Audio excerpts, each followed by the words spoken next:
Shalom saudara yang dikasihi Tuhan Yesus.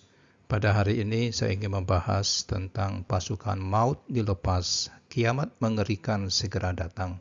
Wahyu pasal 9 ayat 13 sampai 16. Demikianlah firman Tuhan.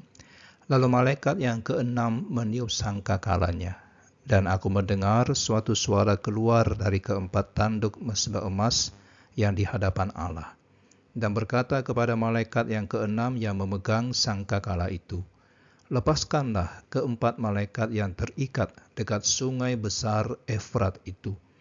Maka dilepaskanlah keempat malaikat yang telah disiapkan bagi jam dan hari, bulan dan tahun, untuk membunuh sepertiga dari umat manusia. Dan jumlah tentara itu ialah 20.000 laksa pasukan berkuda. Aku mendengar jumlah mereka. Saudara, ketika malaikat keenam meniup sangkakala, terdengar suara dari mezbah emas di hadapan Allah. Suara itu memerintahkan malaikat keenam untuk melepaskan 4 malaikat yang terikat dekat sungai Efrat.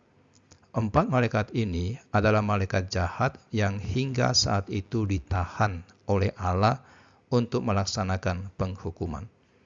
Nah, keempat malaikat itu dilepaskan tepat pada saat yang telah ditetapkan Allah, jam, hari, bulan, dan tahun, untuk membunuh sepertiga dari umat manusia. Yohanes mendengar jumlah pasukan berkuda mereka ada 200 juta. Angka ini melambangkan pasukan yang sangat besar dan tidak terhitung banyaknya. Saudara, penglihatan ini menunjukkan peperangan global yang dahsyat sebagai penghukuman Allah atas dunia yang fasik. Namun waktunya ditetapkan oleh Allah, dan orang-orang yang memiliki materai Allah akan terlindung. Nah, peristiwa ini lebih dahsyat daripada malapetaka sebelumnya, dan bertujuan untuk mendorong pertobatan manusia sebelum terlambat. Namun seperti dinyatakan nanti, ada banyak yang tetap tidak mau bertobat.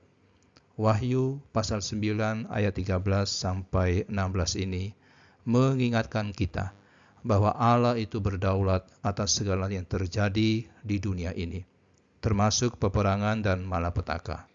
Namun Allah juga memiliki waktu yang tepat untuk segala sesuatu, dan sebagai anak-anaknya, kita dapat memiliki keyakinan bahwa hidup kita ada dalam lindungan Tuhan.